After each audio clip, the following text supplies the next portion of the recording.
It says for motion picture use only. Oh, yeah, I've actually seen those bills before. And, yeah, that's a dead giveaway that might not be legal tender when it says for motion picture use only. That and if it says monopoly on it, too, that's a red flag right there. Yeah, but this, motion picture money looks real, a lot of it. I mean, it looks right darn real. And then, on the back side, a lot of people, they just look at the front of it, right? And they're so excited to get a $100 bill, they don't look at it really close enough. And you really need to, because this time of year, there's still a lot of counterfeiters going on. And, there's a lot of $5 bills being passed as 50, a lot of $1 bills being passed as hundreds. They're really good at washing it and then redoing whatever they do. I don't know how they do it, but I read that it's really sophisticated. Yeah, I bet it is, especially when you got, because I've seen that before. It does look really, like you say, unless you look on the back and look closer, you're looking for it. It could easily slip by you and you wouldn't even know it. But, yeah, that's a tough one. And unfortunately, they're probably going to wonder, where'd you get that money? It sounds like somebody that wasn't getting paid enough on a studio somewhere found some, said, you know what, I'm going to take that home. Yeah, and then passed it off to some. Who knows?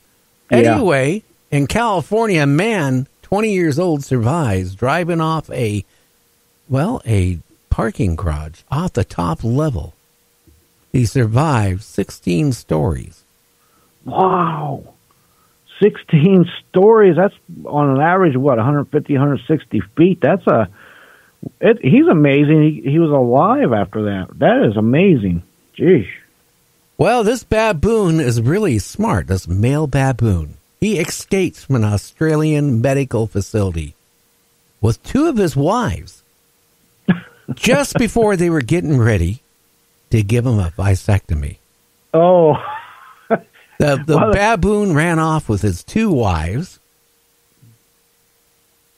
just hours before he was scheduled to have a vasectomy. Like, he probably knew something was up.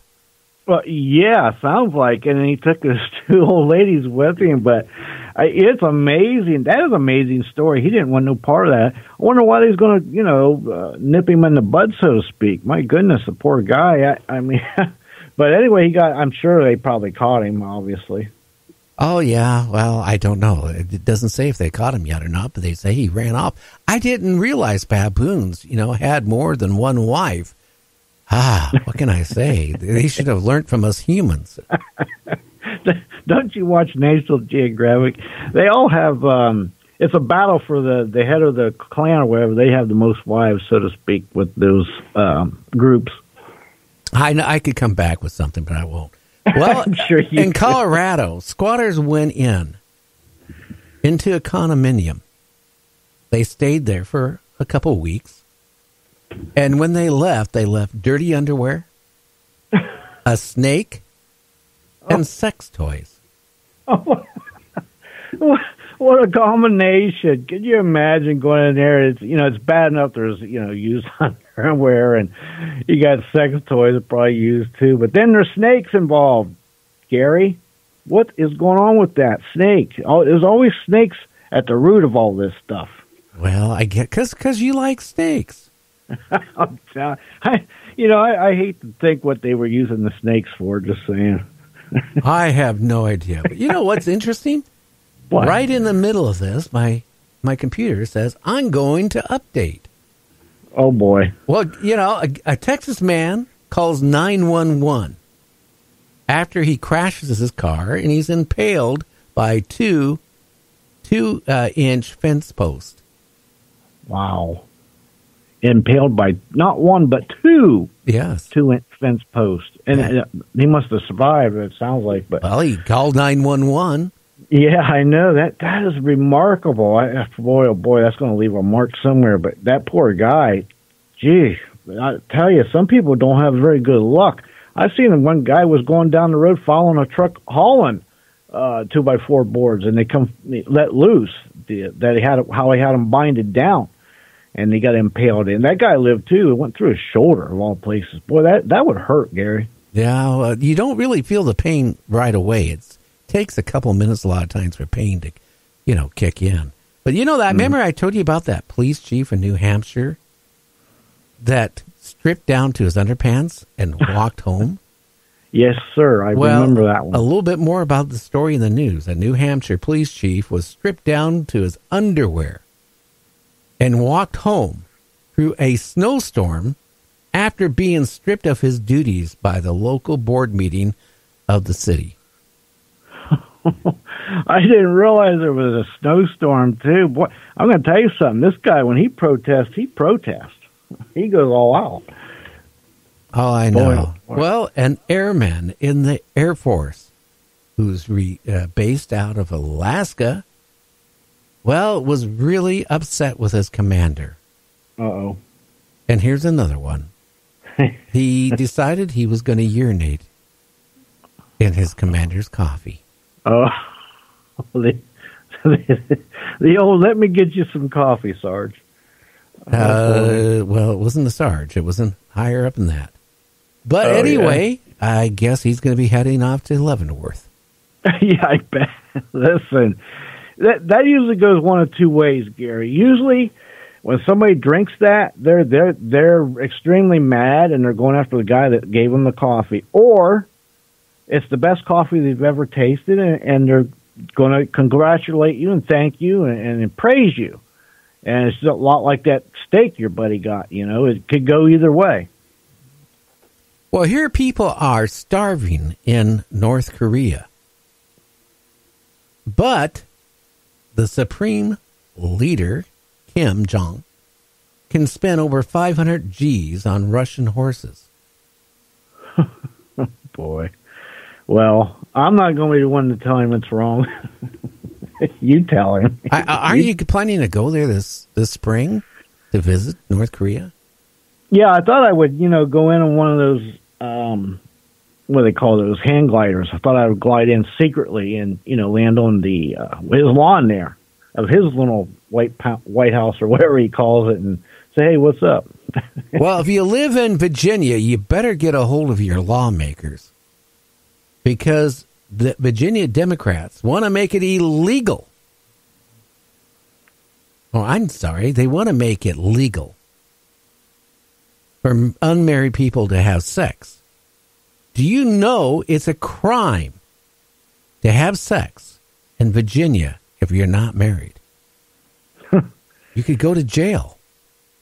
And, here all along I thought that was the state motto was for lovers. Virginia's for lovers. But I didn't know that, Gary. Boy, that's something to ponder. If you're in Virginia, you best be married. Of all the hotels in Virginia, they could just do a raid and just fill the jails up with prisoners. Well, they could go down the street, too, and apartments and everything, and they would have half the state probably arrested. Yeah. Well, you know what? An Australian man gets a ticket while using his cell phone. Now, you're probably thinking he was using his cell phone driving. Well, in a sense, he was. No, he wasn't in a car. He wasn't on a motorcycle. He was riding a horse. And he didn't have a hand-free device, which is required by law, installed on the horse. Huh. I can't even ponder that one in my head. I know you can ride a horse with one hand and hold the reins, but if they're going to be that strict, maybe he should be more careful. He could maybe steer him and the horse in the line of traffic, and that wouldn't be good. But I can tell you what, I've seen all kind of people texting and driving, and that's scary. Now, that is scary. Could you imagine you're at McDonald's? No. And you're going back to your car, and you get ran over. Okay. No, not by a car or a truck, but by a deer. It's always them deer. I wonder if it was a reindeer, but yeah, those deer, they seem to be, more stories every week. You come out finding these reindeer. They're really encroaching on mankind. They get run. Listen, deer can run fast, and when they hit you at full speed, they're going to knock you off your feet. Oh, more than that, you can go flying like Superman. Yeah. Oh, yes, definitely. Well, guess what? Another postal worker in Virginia evidently did not like delivering his mail. So he rented a storage unit. And when the postal inspectors went checking on why people weren't getting their mail, they zeroed into this postal worker and found over 10,000 undelivered letters going back for over 12 years. Wow. You know, Gary, I've gotten stuff I've never, ever gotten and over the years. And, you know, that's just one guy that they've cut. You know, I'm sitting here and imagine how many other post office people may have done that over the years. And that just amazes me because I've always wanted to know where did the lost mail always go, you know? Well, right there's 10,000 places where it went. Well, I guess another person in Massachusetts. No, it was a woman before, but now it's a guy. Oh, no. Going into, well, department stores and pooping down the aisles. Oh, boy. I could just see the old police bulletin on that one. Oh, my goodness. What a write-up that would be. But what is going on, you know, with all this coronavirus? Now you got to be careful of where you're walking and shopping. And boy, oh, boy, that could be a messy situation, Gary. Could be another situation. You're in a house, right? In Massachusetts, and your outlet stops working. So as you take the old outlet out of the wall, you notice a stench. Oh, boy. Well, guess who was buried in the wall? One of the former residents. Wow, that right there reminds me that that one incident you were talking about. I can't remember what it was now, but you were talking about where they buried maybe it was underneath, but this one here sounds like in the walls. But you know, people, they're going to get caught eventually. Usually the smell will get you, or other people move in and they do remodeling. Can you imagine if they tore the wall down and seen a body or two in there? I mean, you're going to be a suspect. Forget it. Well, a guy in Georgia was arrested for stealing his mother's hearing aid and selling it. Oh, jeez.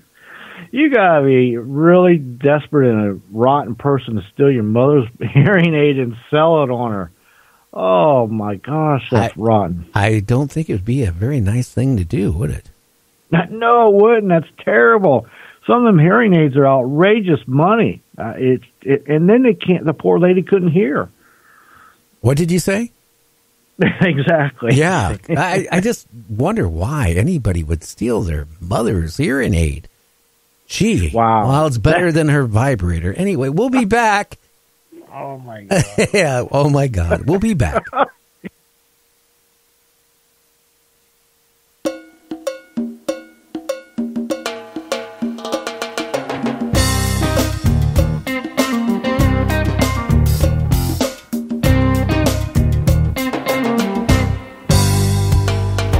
Jake the Nagger was a biker, and he drove his motorcycle that fast.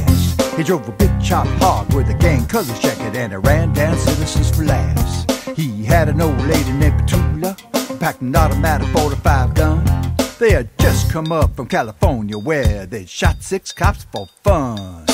Jake thought he was the best there was down the interstate he'd roar, till the day he tangled with the county sheriff. They all called 104, 104.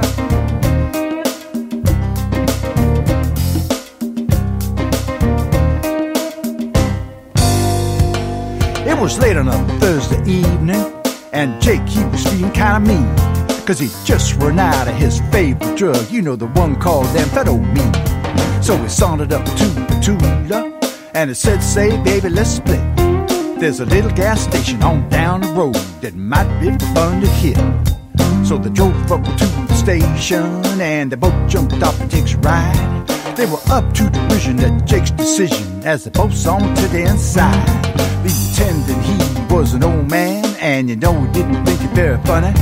When Petula pulled out that great big gun and said, Honey, give me all your money. Well, the old man opened up the cash drawer, and Jake grabbed the money and ran with Petula out the door to the big chop hog that was parked on the center kickstand.